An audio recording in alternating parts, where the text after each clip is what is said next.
सुखाच्या प्राप्तीचा संबंध तत्वाच्या विचाराशी आहे. ज्याला सुख प्राप्त करायचं आहे, खरं सुख प्राप्त करायचं आहे, त्याने आपतांचीच उपासना, तत्वाचाच विचार केला पाहिजे.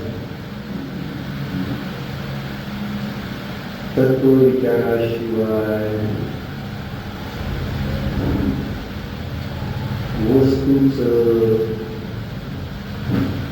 भावभासन होणार नाही आणि वस्तूचं भावभासन झाल्याशिवाय आम्हाला सुर आणि पराचा निर्णय होणार नाही.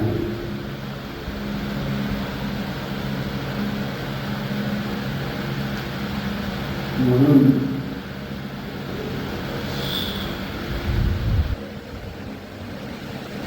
सुखप्राप्तीसाठी तत्वविचाराची अनिवार्यता आहे. तत्व वस्तूचा भाव समजणं, त्याचं नाव आहे तत्व. बरोबर.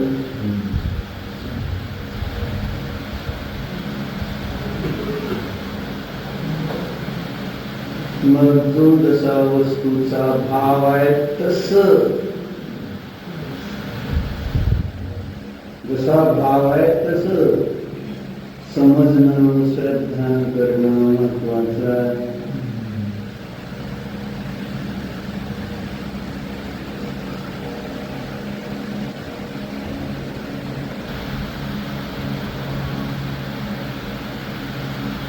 जसा वस्तूचा भाव नाही तसं समजल्यानंतर दुःख असतं.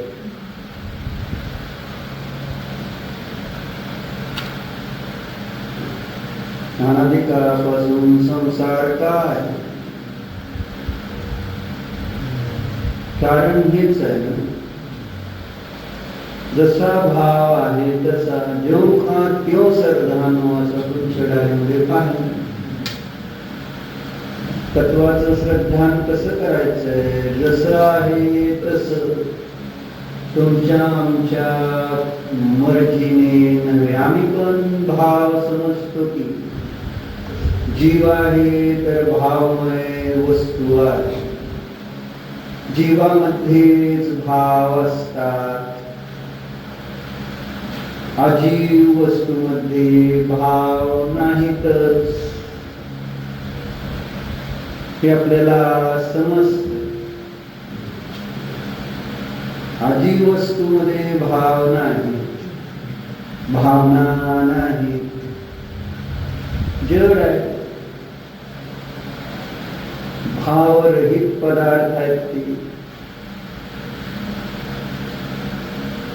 भावनारहित वस्तू असतात त्या.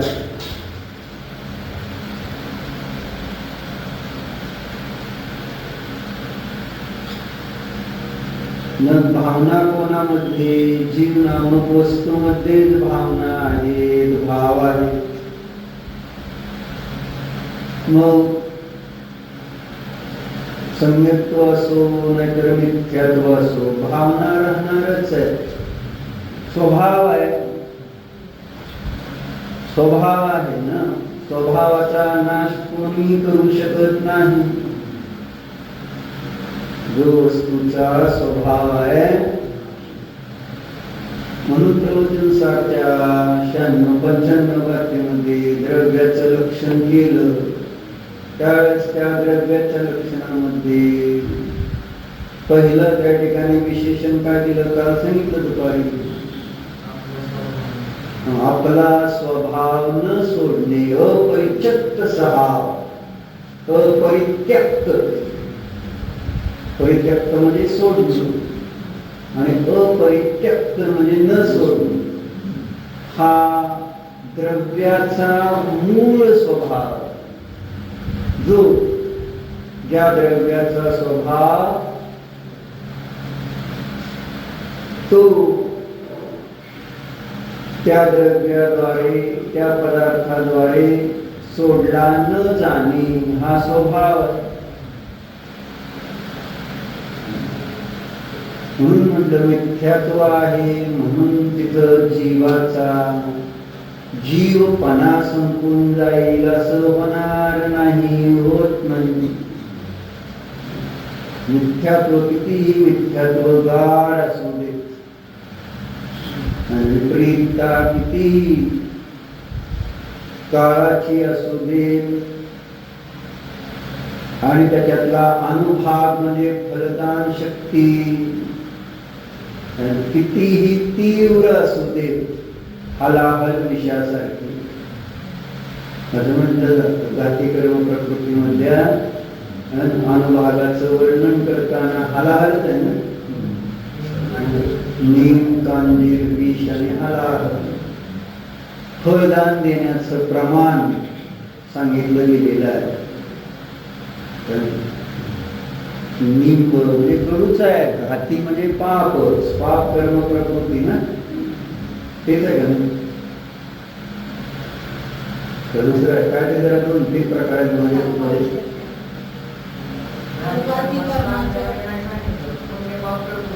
बरं, असं सांगितलं. पाप प्रकृतीच आहे की सगळ्या घाती कर्म म्हणजे त्याला सोडून नाही का? म्हणून मी म्हटलं वाचा चुकलं असलं तर दुरुस्त करून घ्या.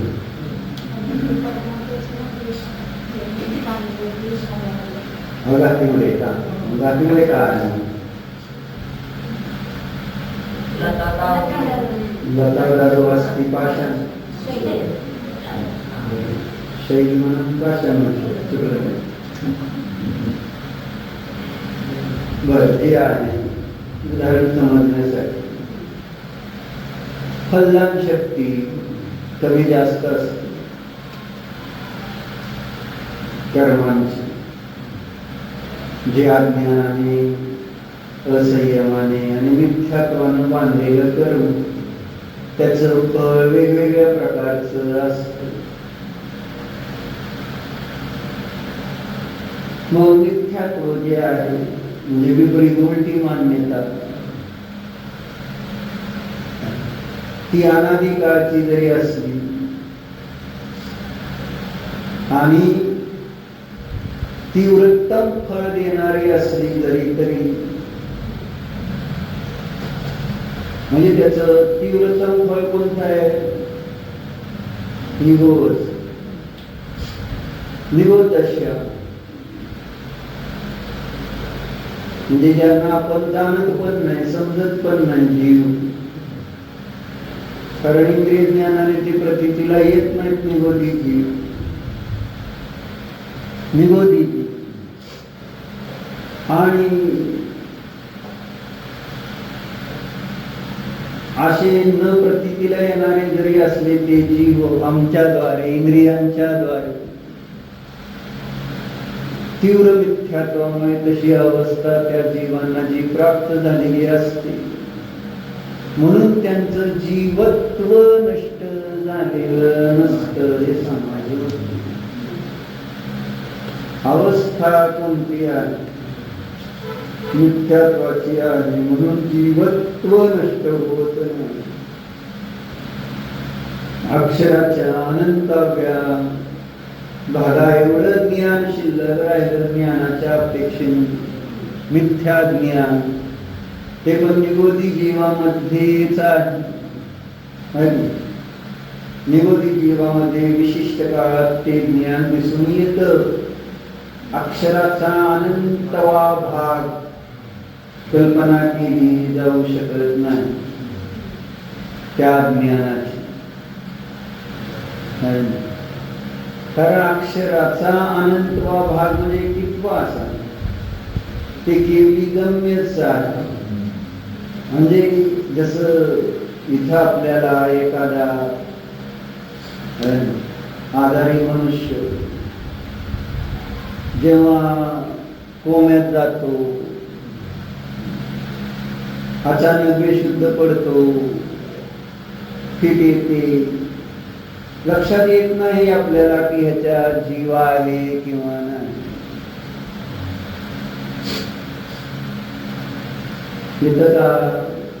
सामान्य रूपाने आता डॉक्टर वेगवेगळे तिथे अभ्यास करून सांगते आणि डॉक्टरांचं तर किती फायनल असतं. डॉक्टरांनी सुद्धा सांगितलं की ह्याच्यातला जीव गेलाय तर अशी उदाहरणं आहेत की त्याला घेऊन चालले स्मशानात आणि मध्येच ते उठलेलं आहे. म्हणजे असं अशी अवस्था म्हणजे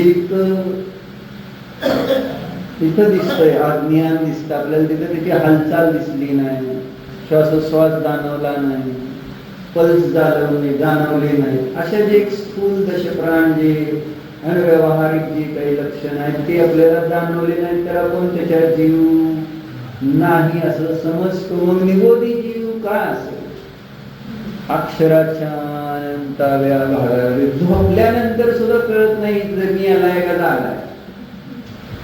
कधी कधी असं पण होत झोपेत कोणीतरी मेलेलं पण असतं आणि झोपलेला पण असतो कळत नाही मी आलाय का झालाय असं असं. म्हणजे ते आपल्या दृष्टिकोनातून बघितलं तर किती त्याचं ते अज्ञान आणि त्याच्यामध्ये काही हालचाल नाही जाणीव नाही दिसत असं आपण समजतो. म्हणून तिथं जीव नाही ही आपली मानणी. मग असं आता जीव आहे ज्याचं नाव निगोद जो जे काय म्हणते एकदम जन्मतात एकदम श्वासोश्वास घेतात आहार घेतात एकाच वेळेस आणि एकाच वेळेस मरते तसं सांगते. सुईच्या एका टोकावर जर बघितलं त्या बटाट्यामध्ये कांद्यामध्ये सुई खुपसून बाहेर काढल्यानंतर त्याच्या टोकावर जर बघितले तर किती जीव असतात. आणि तिथं सांगताना एक निगोद शरीर में याते जीव खान तीन काल के सिद्ध ते एका अंश प्रमाण आहेत असं म्हणतात. एका निगोद शरीरामध्ये इतके जीव आणि त्या तीन काळामध्ये होणारे सगळे सिद्ध एक अंश प्रमाण आहेत. म्हणून घाबरायचं कारण नाही की आपण सिद्ध होणार आहे नाही. म्हणजे संसारात इतके जीव आहेत असं सांगायचं. अनंत म्हणजे ती राशी संपत नाही. 608 मोक्षाला जरी गेली तर ती जीव राशी संपणार नाही इतके जीव आहेत. मग असे ते निगोद नावाचे जीव त्यांचं ज्ञान किती सांगितलं अक्षराच्या अनंताव्या भागा एवढं ज्ञान. जसा पृथ्वी काळी जीव एक स्थूल उदाहरण.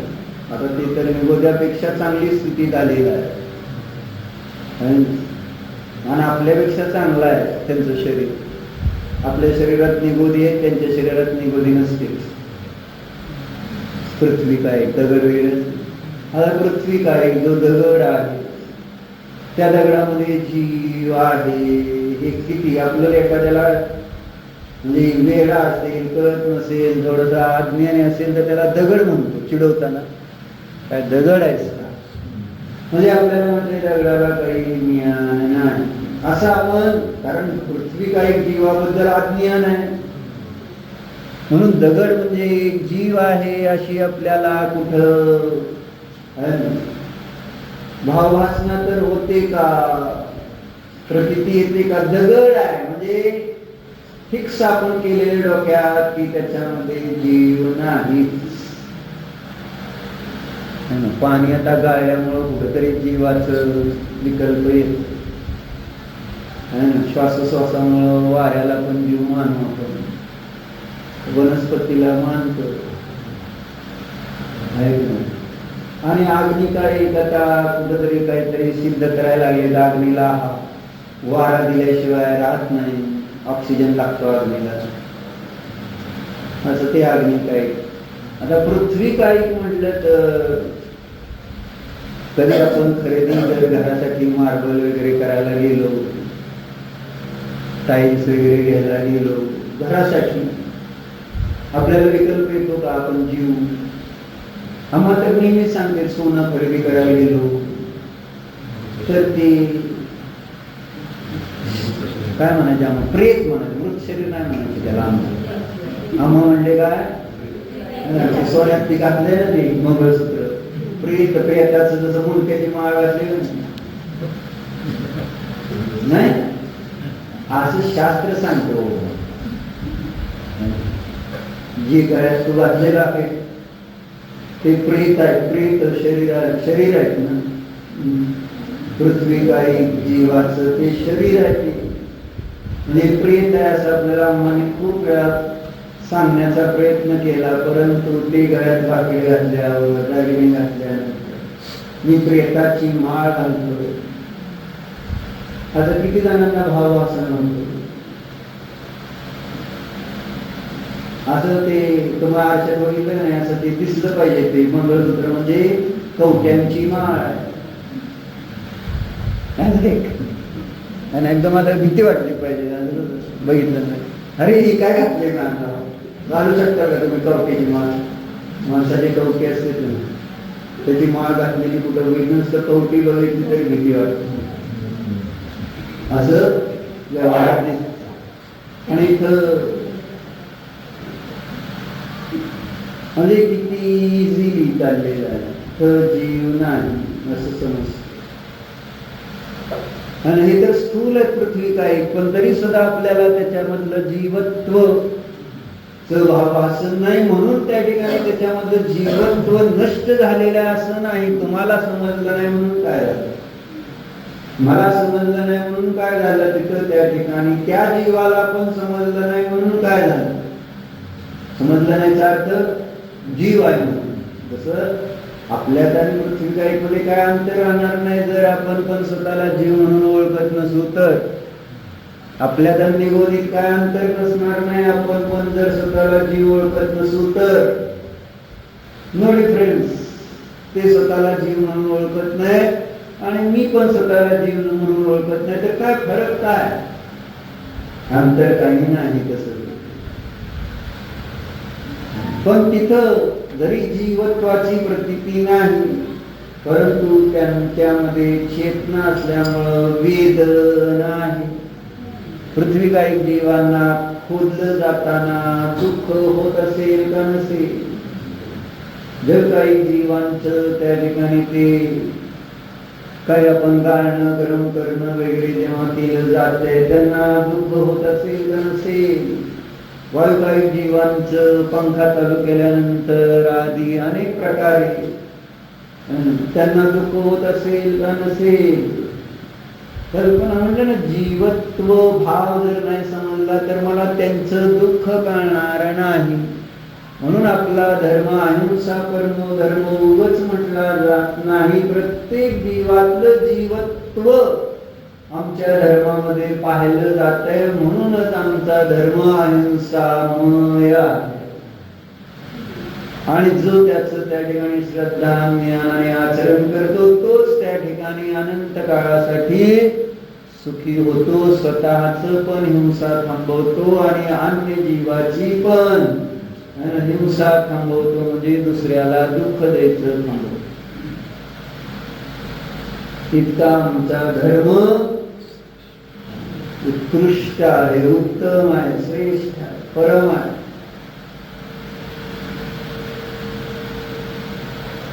पण हे सगळं तत्व समजल्याशिवाय समजणार नाही. चर्चा काय चालली होती? जीव आहे तर भाव आहे. मग अवस्था कोणती जरी असली तरी त्याच्याजवळ भाव आहे हे मला सांगायचं. भाव रहित नाही होत तो. तुम्हाला त्याचं भाववासन होतंय नाही होत त्यानंतरचा मुद्दा. पण कर्मफळ चेतना भोगणारे हे एकेंद्रिय जीव आहेत. कर्मफळ चेतना त्यांना प्रतिकार करता येत नाही आणि त्यामुळे त्यांचं जीवत्व भासित होत नाही. जीव आहेत का नाही हे समजायला तयार नाही. द्विंद्रियापासून कर्मचेतनेचा प्रारंभ, प्रतिकार दिसतो. संकट वाटलं तर ते त्याच्यापासून दूर जाण्याचा प्रयत्न करतात, विरोध करण्याचा प्रयत्न करतात. एकेंद्रियाला काय? पृथ्वी, जल, अग्नी, वायू, वनस्पती ते काहीच करू शकत नाही. आणि त्यामुळं मला ते जीव आहेत असं भासित होत नाही. म्हणून त्यांचं जीवत्व संपत नाही. चर्चा कशावर निघाली की आपली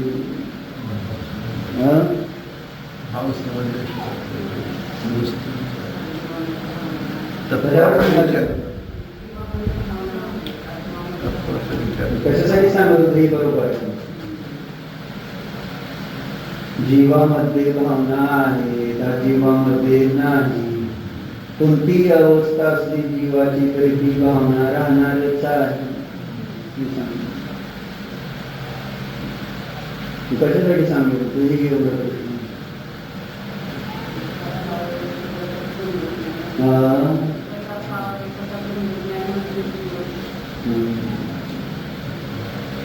म्हणजे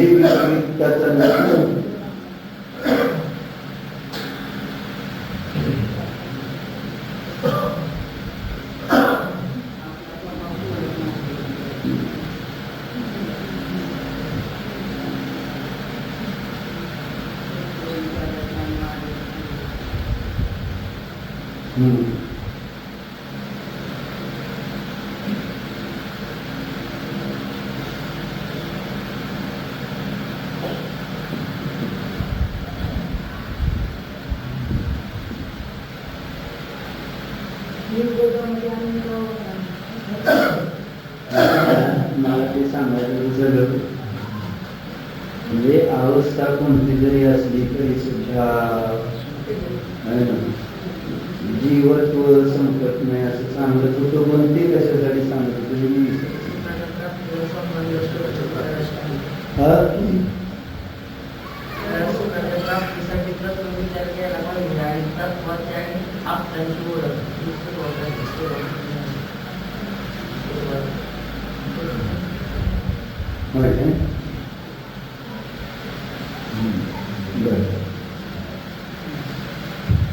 ठीक आहे.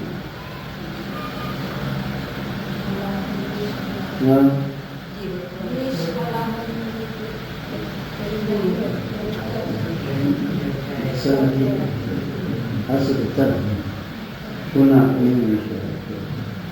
दोघं आठवलं.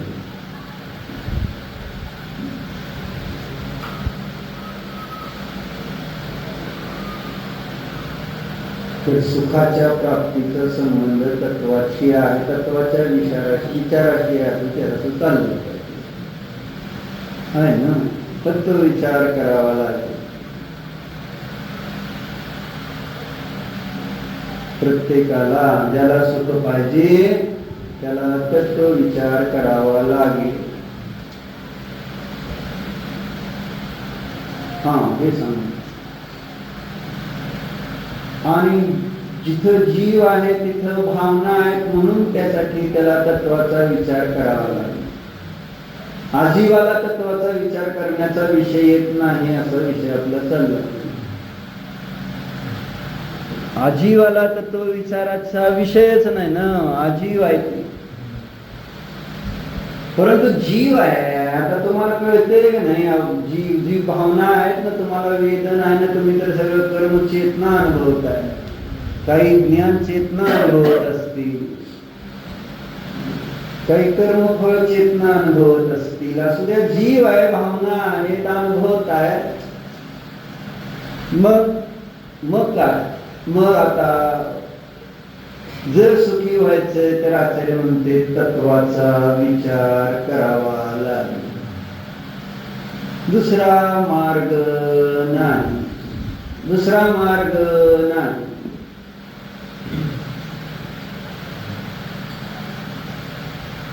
आणि अडचणीतच येतील का नाही. तत्वाचा विचार करायची माझी तयारी नाही. आणि त्याचं कारण काय, तत्वाचा विचार न करण्याचं कारण श्रद्धा नाही, विश्वास आमचा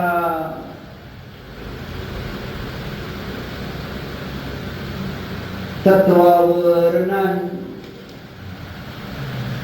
आमचा विश्वास कशावर आहे, कशावर? संसार, शरीर आणि भोगातून सुख, याच्यावर श्रद्धा इतकं दृढ आहे, इतकं दृढ आहे की इथं तत्वचर्चा जरी असली चालू तरी सुद्धा आपल्याला त्याबद्दल विकल्प येत नाही, विचार होत नाही.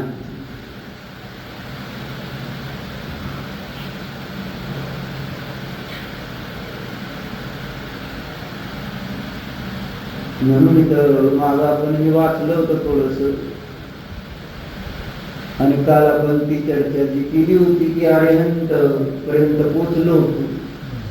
अरिहंतांची उपासना केली पाहिजे म्हणून आपण 34 अतिशय म्हणून बघा म्हटलं होतं. आणले देऊन तुम्ही नव्हता का? केलं घरी, घरी ठेवलं, आणले. तुझं विचारतो तू त्याच्यात नाही का, तिने काय केलं, दोघात मिळून एकच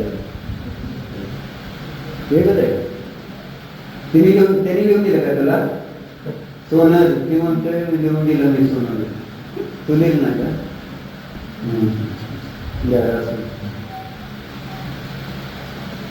तर सांगायचं होतं तिथं 9व्या श्लोकाची आपण मागे चर्चा केली होती.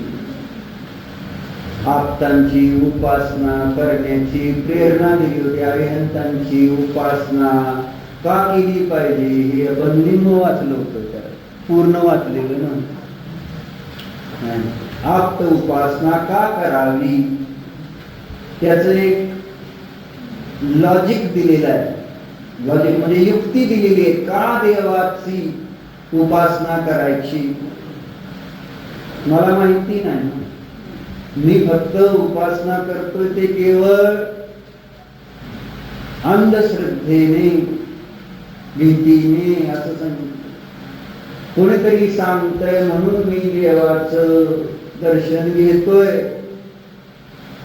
देवदर्शन, देवाची उपासना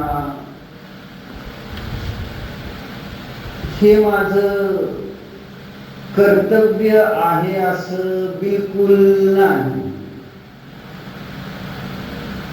देवदर्शन नसलं तर चालतंय का नाही? चालतंय का नाही?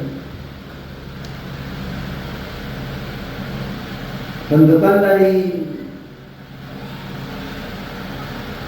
नसली तर चालेल काय? काय देवदर्शन नसलं तर चालतं का नाही? आता तुम्ही बाजूला जाणार आहे, देव आहे तर चौकशी केली का? 3 तारखेला जाणार का 4 तारखेला जाणार आहे? 4 तारखेचं फ्लाईट आहे, मला माहिती आहे. जाणार आहे ना? देव आहेत का विचारले?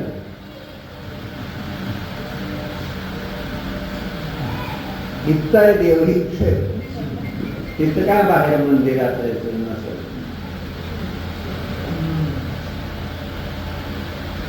चालतंय असा अर्थ काय झालं त्याचा? क्रूजवर होते का देव? चाललं तर देवदर्शनाशिवाय. मला हे म्हणायचं, देवदर्शनाशिवाय एक दिवस म्हणजे नरकवास भासित व्हायला हवा. पण मला काय फरक पडतो? देवदर्शन नाही, एखादा दिवस स्वाध्याय नाही,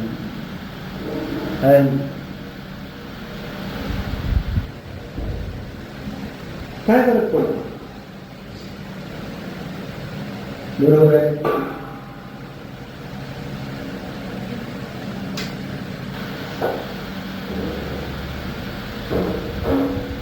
काय असेल दुकानदारी म्हणतो ते शास्त्र म्हणतो दुकानदारी म्हणतो.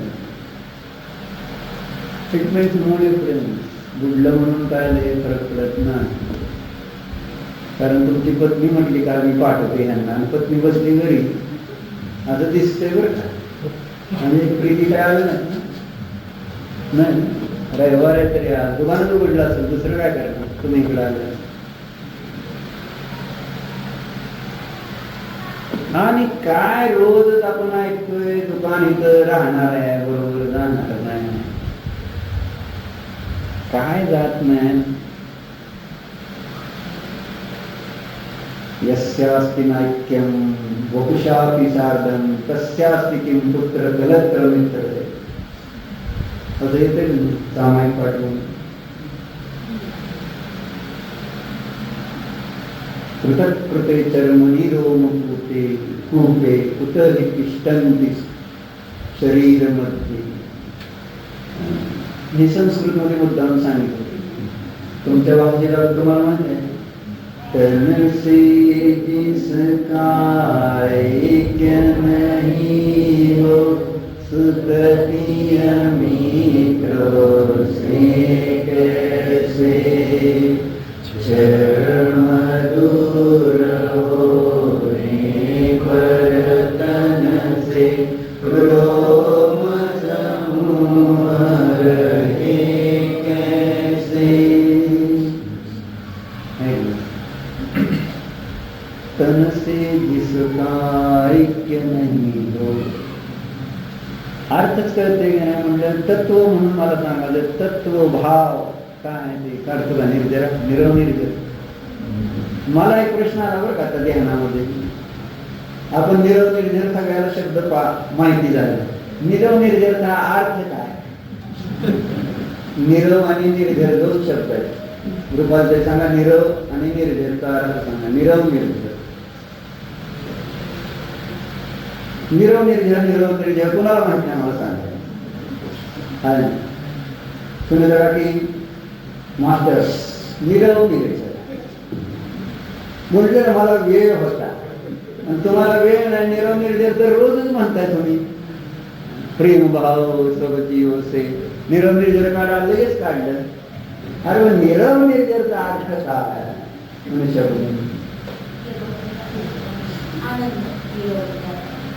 निरव निर्जर शब्दार्थ पाहिजे मला ना. निरव निर्जर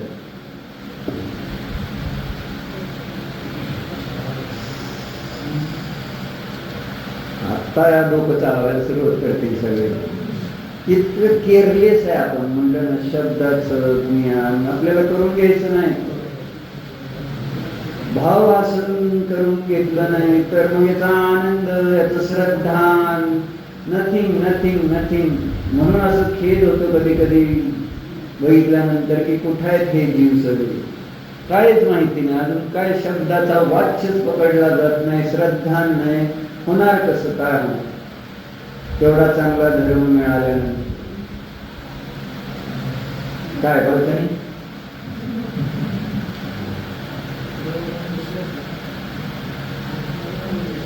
निरव निर्जरचा अर्थ सामायिक आहे. साधा अर्थ आहे त्याचा करतो. पण आता शब्दार्थ म्हटलं तर हा शब्द रचा अर्थ होतो शब्द. मग तुम्ही म्हटलं बरोबर आहे म्हणूनच सांगायला लागलं. निरवचा अर्थ होतो शब्द, रवचा आणि निरव म्हणजे अशब्द, अशब्दतेचा झरा.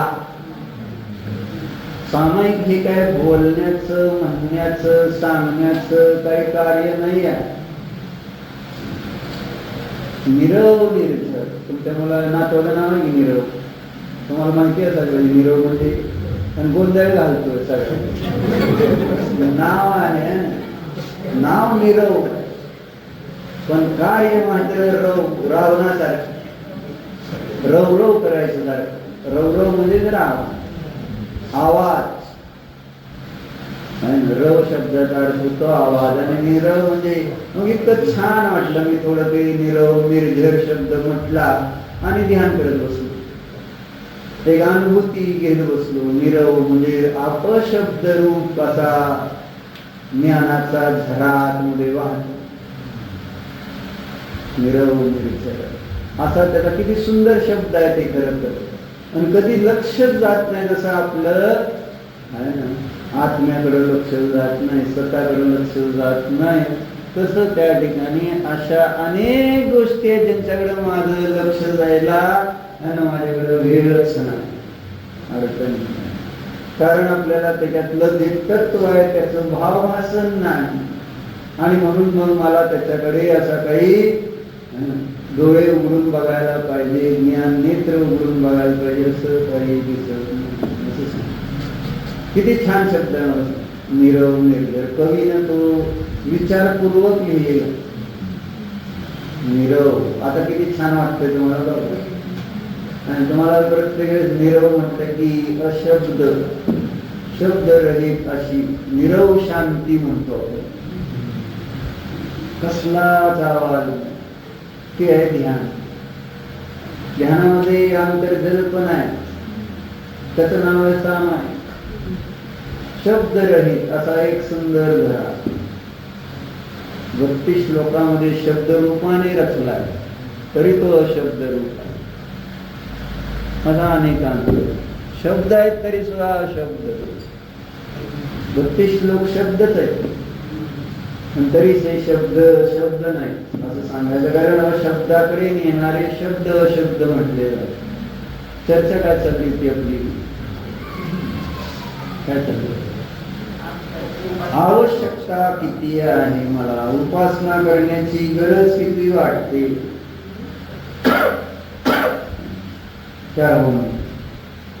गरज किती आहे देवाची आणि गिरायकाची. दोन तुझ्या समोर ठेवली. पाऊस पडला, गिरायक कमी झाले, काय चिंतन? हरिण सिद्ध, हरिण सिद्ध, हरिण सिद्ध, हरिण सिद्ध. हे देवाचं चिंतन करतो का गिरायकाचं? गिरायक गिरायक गिरायक. नामस्मरण चालू होत. नामस्मरण कळतं ना तुम्हाला? गिरायक गिरायक गिरायक गिरायक गिरायक गिरायक गिरायक. मग 108 वेळा आपण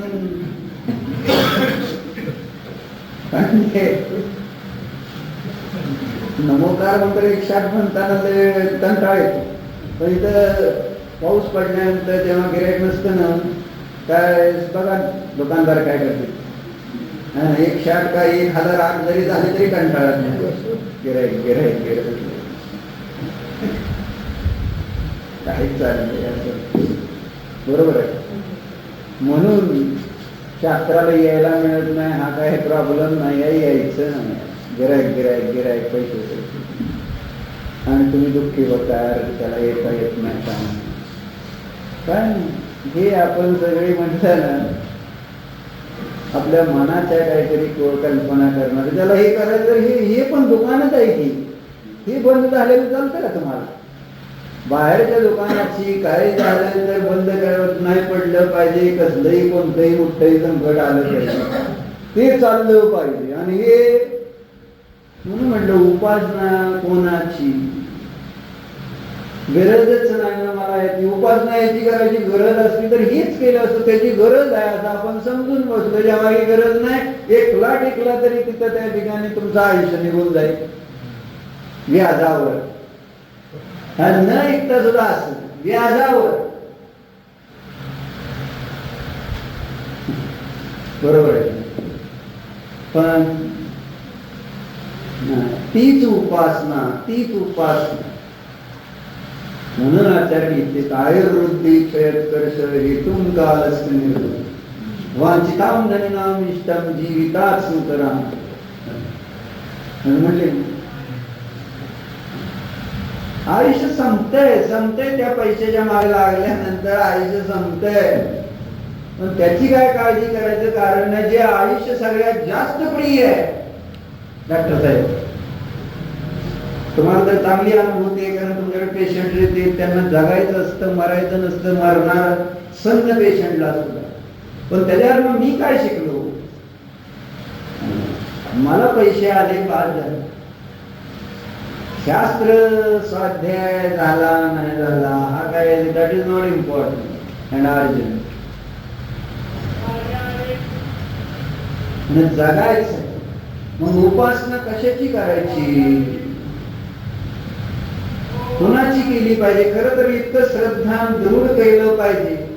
काय नसू दे म्हणून काल तिथं वाचताना आलंच होतं की वाचून दाखवतो रविवार आहे, मी निवांत 11-12 पर्यंत घेणार आहे.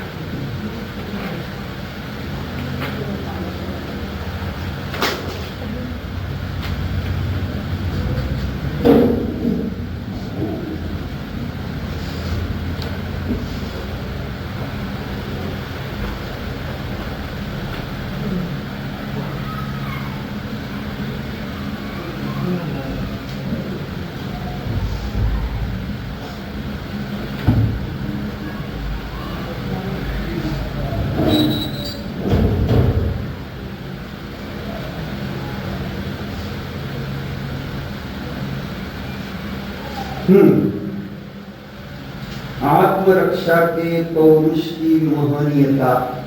आत्मरक्षण करण्याच्या पुरुषार्थाची महानता सांगते. आत्मरक्षा करा रे असं सांगते आज. पण आम्ही दुकान आणि शरीराचीच रक्षा करणार का? रोज या म्हणतं तरी येत आहे का तुम्ही? कोणाची रक्षा करतो सांग? तुम्हाला तुमच्या आत्म्याची काळजी किती बनती? किती सांगितलं तर काय फरक?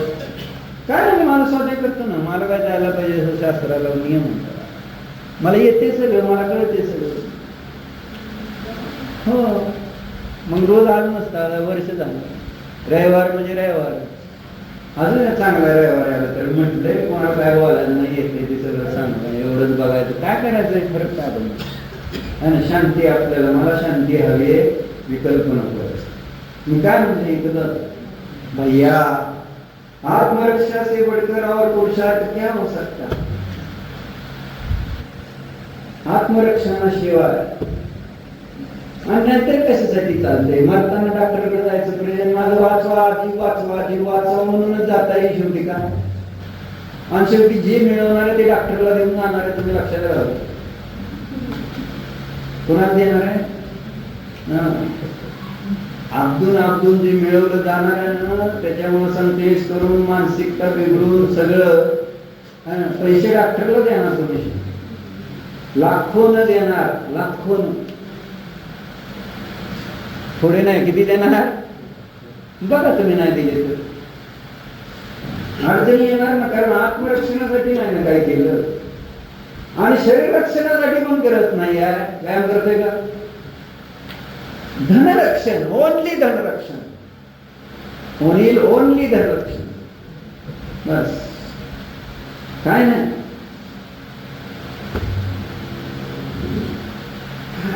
काय म्हणून कसं काय समजायचं हेच मला कळत नाही. तनसे जिसका त्याच्यासाठी सांगितलं सुततीय मित्र से कैसे, सुततीय मित्र पण जरा कुठेतरी जवळ, धन तर किती लांबचं, ते आजीव वस्तू. सुततीय मित्र तर जीव वस्तू एक व्यवहाराने, पण धन तर एकदम आजीव, त्याच्यामध्ये काय काहीच नाही. मग त्याच्यासाठी किती मारायचं. ओनली धनरक्षा. आत्मरक्षणाचा कुठेही कल्पना तेजस. बरोबर आहे का? विशाल कुठे गेले? विशाल कुठे गेला? दिसत होता मला फोनवर बोलत घरी गेलेला. स्नेहाताई दुकान त्यांनी ह्याला पार केलं घेऊन कुठेतरी गेला, दुकानातच गेला.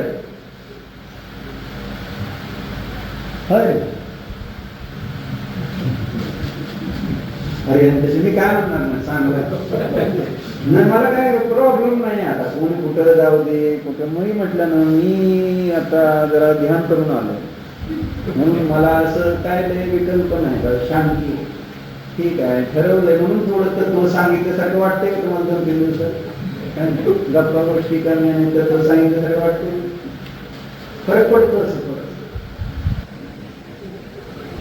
कारण काय आहे शेवटी तत्व नाही तर काय नाही.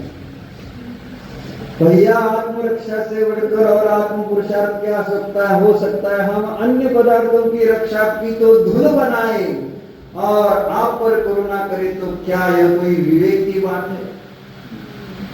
कसली धुन आहे? दिवस नाही, रात्र नाही, काय नाही, कसली घाणेरडी धुन आहे असं मला म्हणतात. एकदम घाण.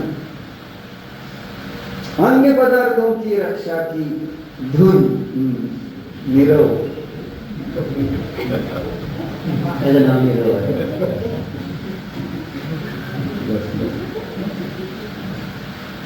आत्मरक्षा छोड़कर हम अन्य पदार्थों की रक्षा की तो धुन बनाए रखते हैं. आणि स्वतःवर करुणा करायला पाहिजे, त्याचा काही विचारच नाही. नॉनसेन्स, त्याला म्हणजे नॉनसेन्स. काय म्हणायचं?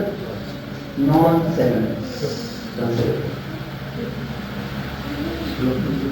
जिस प्रकार जिस कल्याण वांछा की दृष्टि से कल्याण प्राप्त करने की भावना से सत्पुरुषों के उपदेश सुने जाना चाहिए. ग्रंथों में निबद्ध सत्पुरुषों की वाणी हमें अपनी हित की भावना से सुनना तथा पढ़ना चाहिए. काय सांग? वृद्ध सेवातलं प्रकरण चाललेलं आहे. किती इम्पॉर्टन्स आहे त्या सत्संगतीचं, वृद्ध सेवेचं. फार सुंदर पद्धतीने लिहिलं.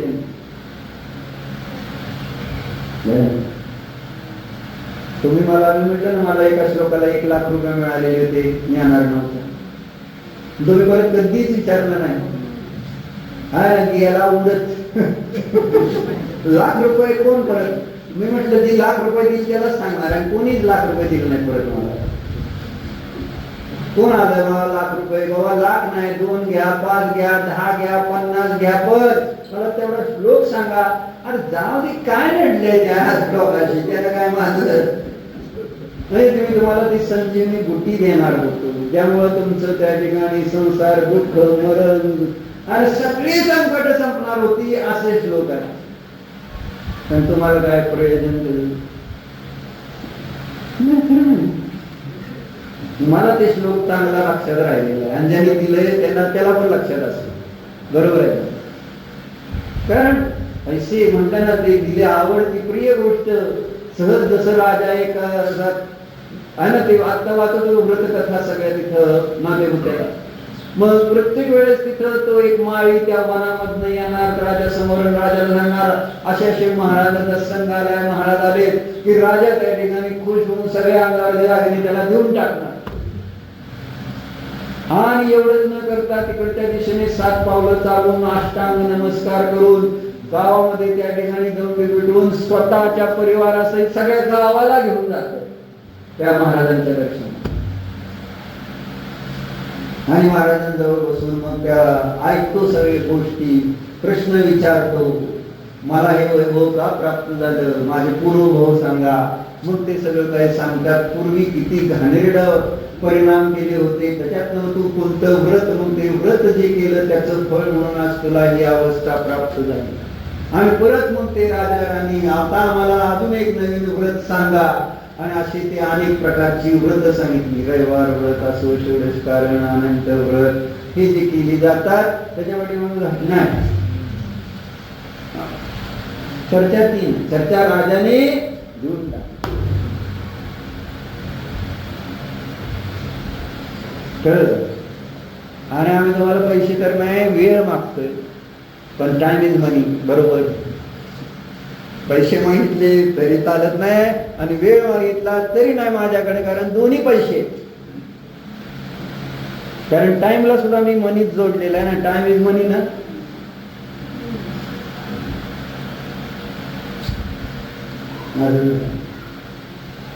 वेळेला इतकी किंमत आलेली, इतकी व्हॅल्यू त्या टाइमला मिळाली. आणि माणसांची व्हॅल्यू, जीवाची व्हॅल्यू तेवढीच कमी कमी कमी होती. पूर्वी माणसांकडे वेळ होता, असं ते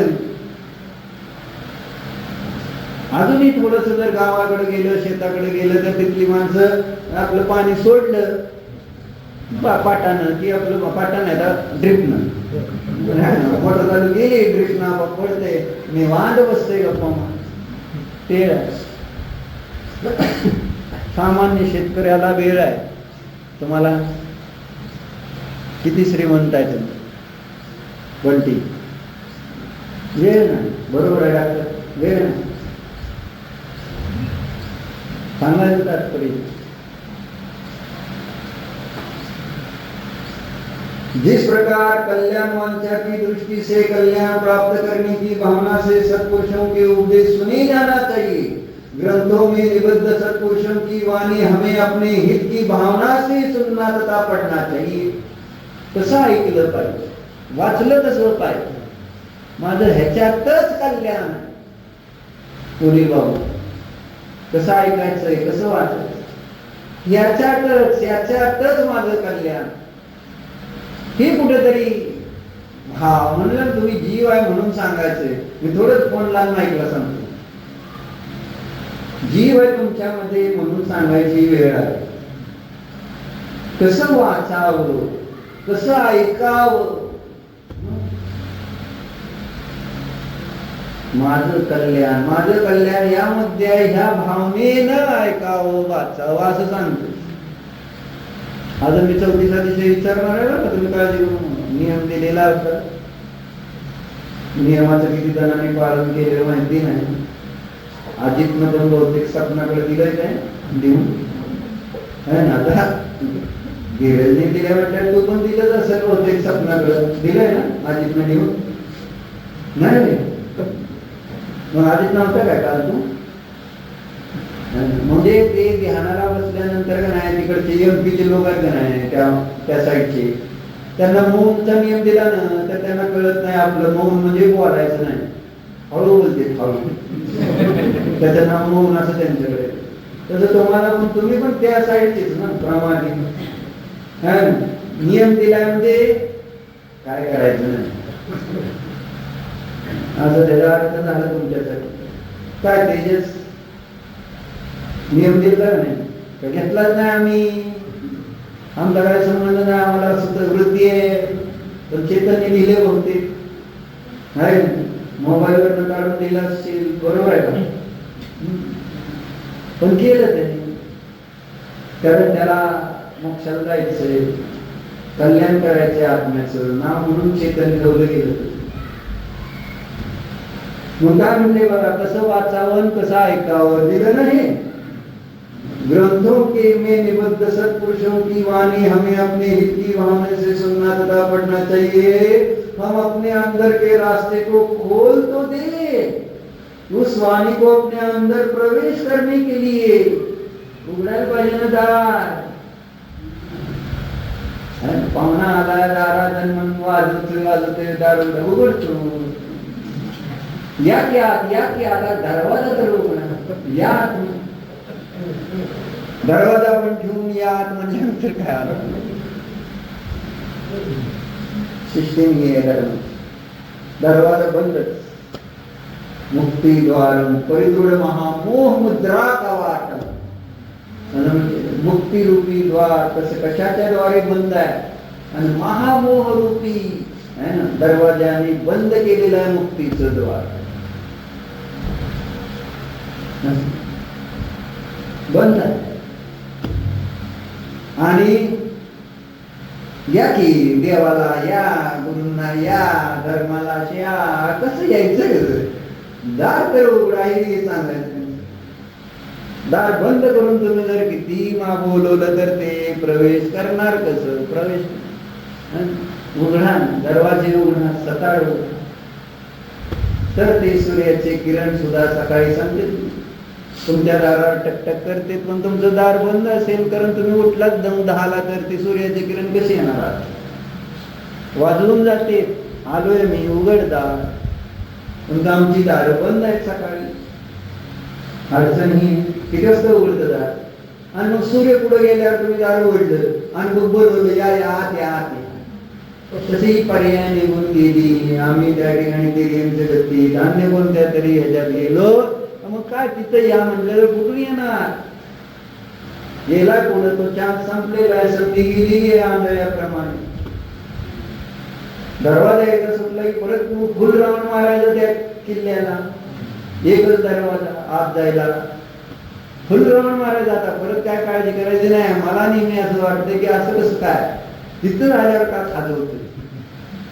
दरवाज्याच्या आल्याजवळ आल्यावरच का त्याला काहीतरी सुस्त. आणि असा माझा अनंत काळ गेला. दरवाजा किती वेळा आला आणि माझच त्या ठिकाणी ते दारात प्रवेश करायचा दरवाजा.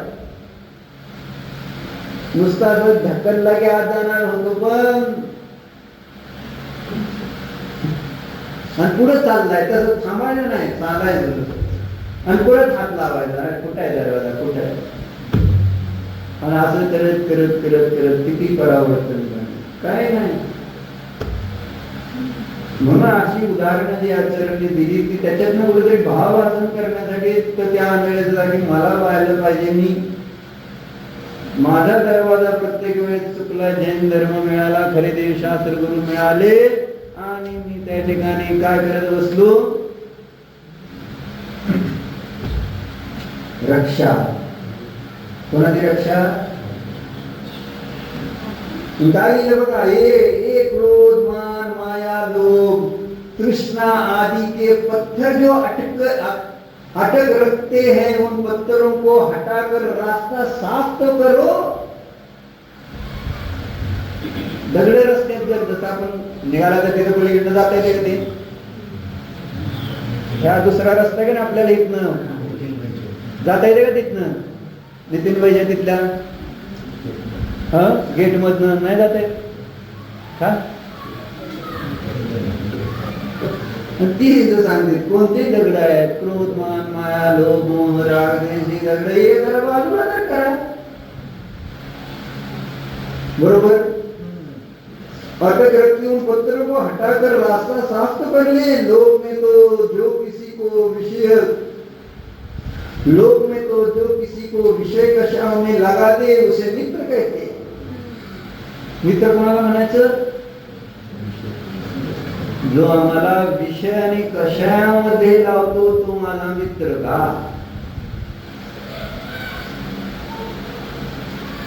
मित्र पर है ना.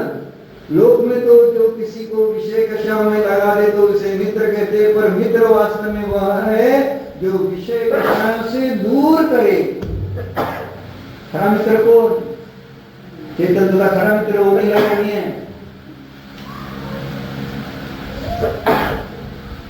दोन्ही खरा विचार कर. विषय कशापासून जो आपल्याला दूर करतो तोच खरा मित्र आहे, कारण तो दुःखापासून मला वाचवतो.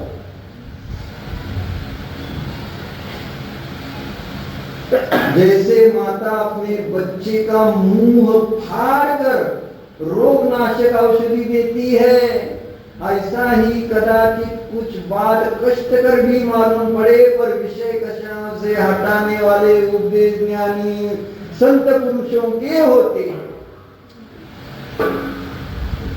आई आपल्या पोराला ते तोंड फाडते म्हणजे औषध खाऊ घालायला, आणि नाक दाबून काय पण करून तोंडात ते गोखरण घालून आणि दूध पित नसेल गोखरणला बरोबर ते डोकं असं दाबायचं की बरोबर ते तोंड गपचीप उघडतेच.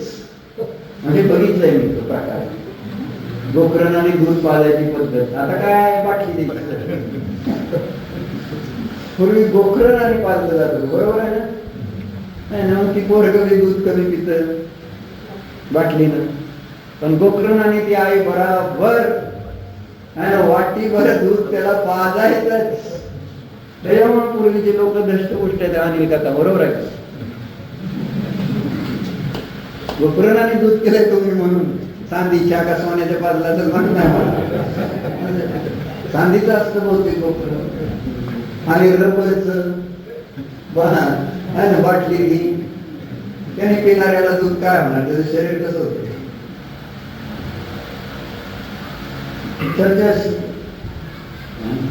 जैसे माता अपने बच्चे को मुंह फाड़ कर रोगनाशक औषधि देती है, ऐसी ही कदाचित कुछ बात कष्टकर भी मालूम पड़े, पर विषय कषायों से हटाने वाले उपदेश ज्ञानी संत पुरुषों के होते हैं.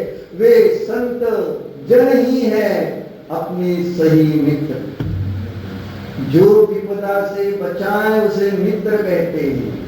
वे सांसारिक समागम तो सभी विपदा रूप है. आता हे जे मगाशी मला सांगायचं होतं किती आहे आपल्याकडे, ही चर्चा आहे. आता इथं वाचायचं आहे काय बघा, सबके पास सब कुछ है, अपने खाने पीने के लायक आराम के साधन भी है, लेकिन कौन ऐसा मानता है कि जो कुछ भी मुझे मिला है वह जरूरत से कई गुना अधिक है.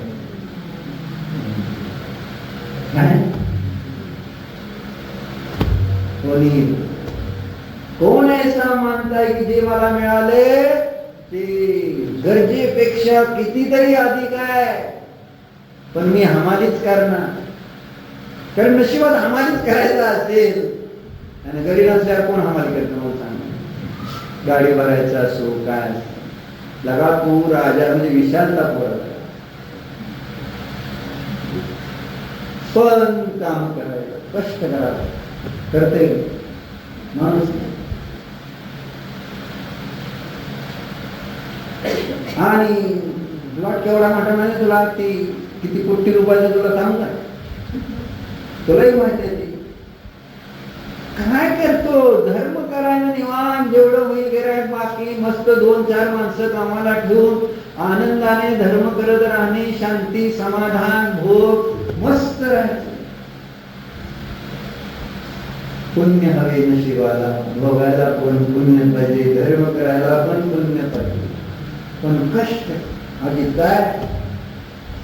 वारी आली तर दिवस रात्र कष्ट, माणसांकडनं पैसे काढायचे, आमच्या इथं जागा द्यायची, तिथंच दिवस रात्र. काय करताय काय चाललं बंटी इथं हे मला म्हणायचं. जरूरत से अधिक नहीं है हमारे पास, जो जितना है लेकिन कौन ऐसा मानता है कि जो कुछ भी मुझे मिला है वो जरूरत से कई गुना है. कई गुना म्हणते, गुना म्हणजे गुन्हा गाव पट्टी का ना, पट्टी कितीतरी पट्टीने. कोण ऐसा विचार करता है की माझ्याकडे कितीतरी पट्टीने अधिक आहे, मला जे मिळालेलं आहे ते. मला विचार व्हायचा नियम का उलटा आहे, कारण माझं लक्ष आहे बिल गेट्स. कोण आहे कोण इलॉन मस्क, कोण लक्ष आहे कोण, त्यांच्यावर मला अजून माझ्या एवढं त्यांच्यावर, मग मला केलंच पाहिजे. मी सांगितलं 11-12 तास तुम्ही टेन्शन तुम्हाला ऐकायचं काय जाते, मला बोलायचं ना. रव माझा आहे पण मी निरव आहे.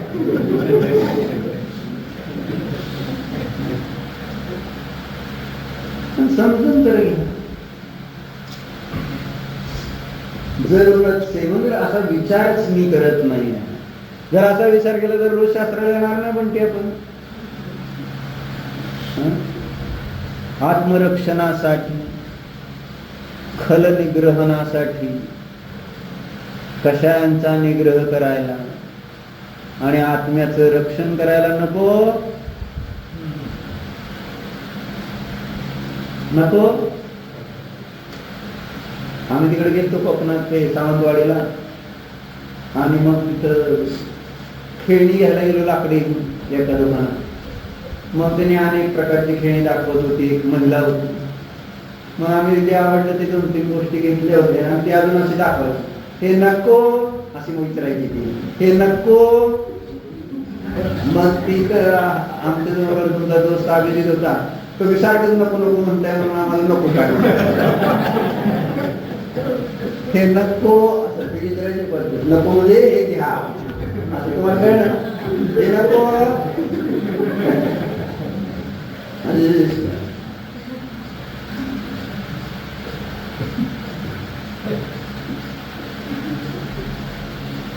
काय कोणती आत्मरक्षा नको.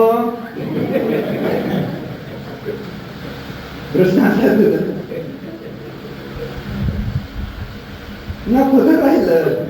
तुम्ही नकोच म्हणताय म्हटलं का. म्हणून म्हणते आपल्याकडे आपण असं कोण विचार कर, कौन ऐसा मानता है कि जो कुछ मिला है वो मुझे जरूरत से कई गुना अधिक है, इतनी की जरूरत न थी लेकिन मिल गया है, ऐसा कौन अपने को मानता. क्या म्हणजे इतनी की जरूरत न थी, एवढ्याची मला गरज नव्हती. लेकिन कोण ऐसा मानता, एवढ्याची गरज कुठं होती नाही. आनंद घ्या रे, इतकं चांगलं तत्व मिळालंय तुम्हाला लक्षात येईल. आनंद घ्या. सबके पास जरूरत से ज्यादा वैभव मिला है, इसका निर्णय करना हो. आता हे निर्णय पण करून देते. सबके पास जरूरत से ज्यादा मिला है, इसका निर्णय करना हो तो बड़े शांत हृदय से निरख लीजिए. जिसके पास आपसे 8वां हिस्सा वैभव कम है उसका भी गुजारा होता है कि नहीं. तुमच्या जवळ जेवढं आहे तर त्यातला 8वा हिस्सा ज्याच्याकडे आहे त्याचं पण चाललंय का नाही. शास्त्र शास्त्र स्वाध्याय महत्वाचं आहे. तुम्ही रोज तर रक्षा करता पण बंटीवर आहे तुम्हाला रोज यायला नको. म्हणजे बघा आत्मरक्षणासाठी चाललेली जीव आहे म्हणून सांगायचं. म्हणून ओळखा, तत्व ओळखा, स्वतःला ओळखा. तत्व म्हणजे भाव समजा. माझा काय म्हणायचं, आचार्यांचा, देवांचा, गुरूंचा भाव समजा ना. काय म्हणायचं त्यांना. आमच्या कल्याणासाठी विचारे हे सगळं घेऊन घेईल. आमच्या हितासाठी काय संबंध, कोण कोणासाठी करत काय काय.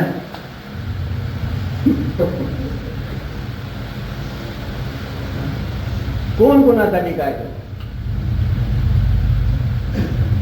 पण इथं ज्यांचा आपल्याशी काही संबंध नाही असे जे आचार्य आपल्या आत्मकल्याणासाठी बाहेर पडलं, सगळं सोडलं, तरी सुद्धा विकल्प आला की सगळ्या जीवांचं कल्याण व्हावं, आनंद मिळावा अशी भावना झाली म्हणून तीर्थंकर कर्म प्रकृती बांधली, त्यांची मूर्ती आपण स्थापन केली. पण आपण काहीच नाही घ्यायचं. आप्तची उपासना ती प्रेरणाच नाही.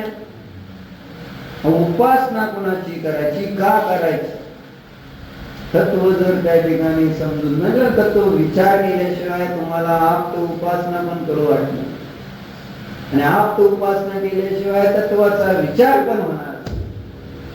संबंध आहे बघा.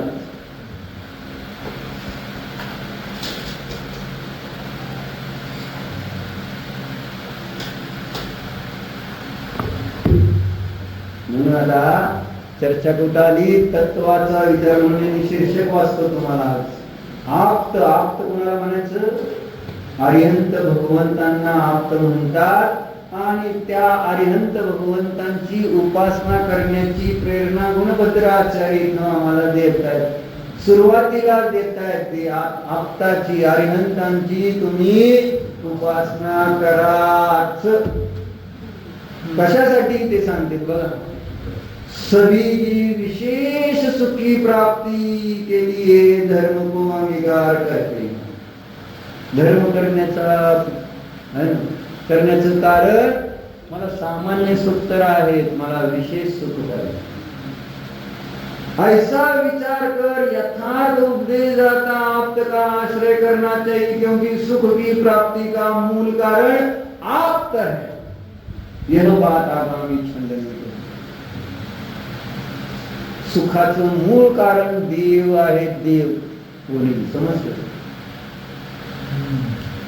समजतं म्हणजे शब्द नाही. मी म्हणजे काल उदाहरण दिलं ना, लहान बाळाला समजत नसतं गरम आहे म्हटल्यानंतर. किती जरी त्याला सांगितलं हे गरम आहे, पोळला हात लावून कळतं का त्याला? तसं तुम्हाला कळतंय का? आप्तांचीच उपासना सुखाच्या प्राप्तीसाठी काय काय तुम्ही त्याला हात लावायलाच जात नाही, तर ते जे सांगतात त्याचा विचार करायलाच मी तयार, म्हणजे मी विरोध पण करायला तयार नाही. हो मला कळलंय. आणि त्या बाळाला कळलेलं नाही तेव्हा ते बाळ जात तिथं. जर मला कळलं नाही आप्त काय, तर मी तिथं जायला पाहिजे ना फोर्सेबली. जिथं मला दुःख आहे तिथं मी फोर्सेबली जातो. जिथं मला सुख मिळणार आहे तिथं काय मी बाळीला जाणार आहे नाही जाणार. देवदर्शन नाही आहे ते तर मेसेज आहे. जायचंय का तुला? तू नाही म्हणतील की कॅन्सल करते म्हणजे तुला जायचंय असं त्याचा अर्थ. चेतनला तर काय जायचं ना, ती वैरागी आहे. तुला माहित नाही अजून कधी निघून जाईल घरात न सांगता येत नाही. मी बांधून ठेव कोणत्याही क्षणी निघून जाईल ती. कारण पुरुषांचं करणार नाही तुम्हाला वैराग्य आतलं. निरंतर वैराग्य असते पुरुष. बरोबर आहे ना? बायकांना असं वाटतंय नाही कुठलं सोडतोय मला, असं एक बायका भ्रमात असते कधी कधी. पण पुरुषांनी एकदा मनात घेतलं की मग तुम्ही सुद्धा पुरुष होऊ शकता असं सांगायचं. तर टेन्शन घेऊ नको. म्हणजे तुम्ही सुद्धा पुरुषार्थ करू शकता. आप्ताची उपासना ही किती महत्वाची आहे. ज्या सुखासाठी मी मरतोय पण सुख मिळेना, ते सुख आपल्या जवळच आहे पण आपण त्याच्यावर विचार करेना. तत्व विचार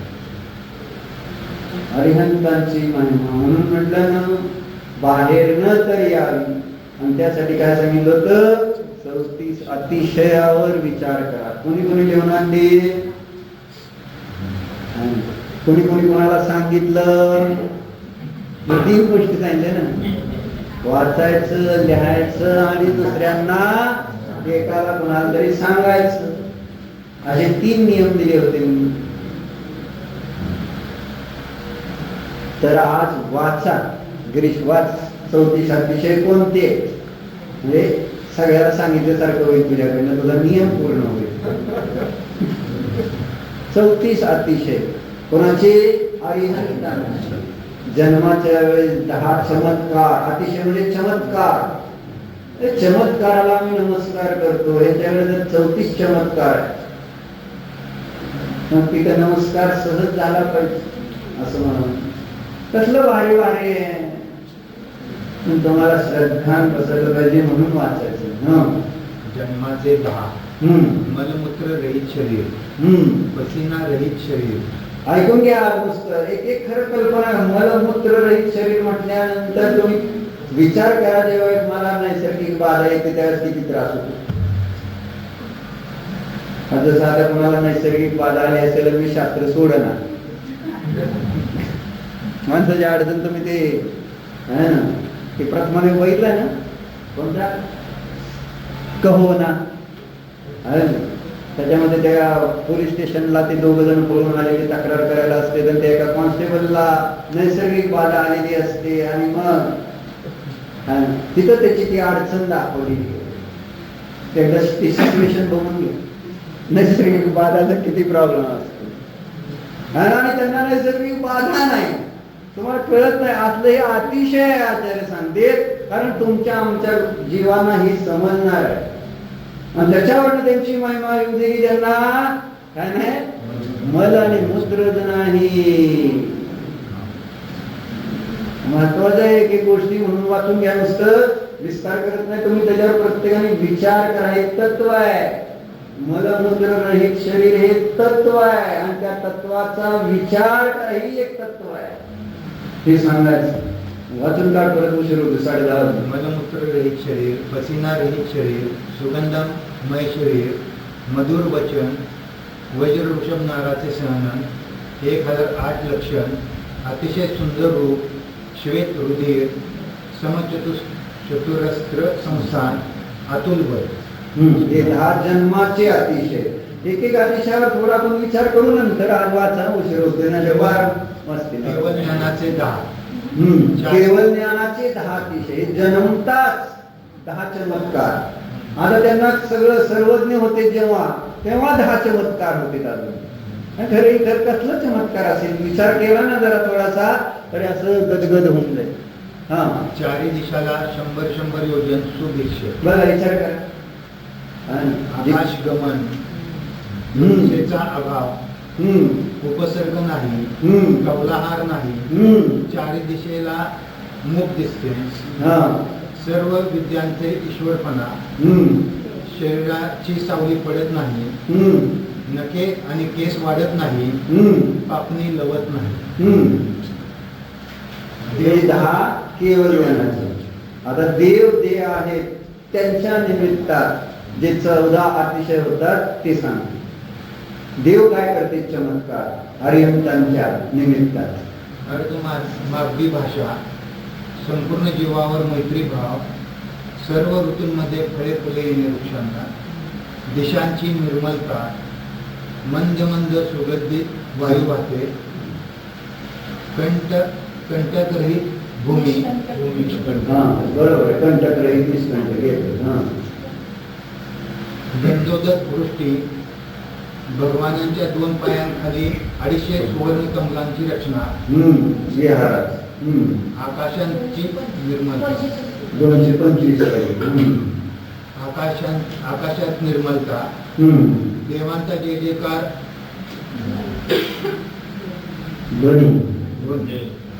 धर्म चक्राचे पुढे पुढे चालणे, अष्टमंगल द्रव्य, जमीन आशाप्रमाणे होणार, सर्व जीव आनंदी. 14 देव अतिशय. अशा 34 अतिशय आता तुम्ही वाचले, ऐकले, आणि तुम्हाला असं त्याचा आनंद येईल. आता एक एक अतिशय घेऊ, त्याच्यावर जर विचार करायला लागलो तर त्या हरिहंतांची बाहेरनं तर महिमा येऊ दे. आतल्या अनंत चतुष्टयाची सोडा करून बाहेरनं तर येऊ द्या, की ज्यामुळे मला श्रद्धान बसेल की किती भारी आहे. श्रद्धान बसण्यासाठी ही 34 अतिशय. काही करून माझं श्रद्धान दृढ झालं पाहिजे. आपल्या संबंधी आणि ते दृढ होईल तर त्यांच्या तत्वाचं श्रद्धान दृढ होईल, आणि तत्वाचं श्रद्धान दृढ झालं तर मला सम्यक दर्शन होऊन मोक्ष मार्गाची प्राप्ती झाली असताना कायमसाठीचं सुख प्राप्त होणार आहे. ओम नमः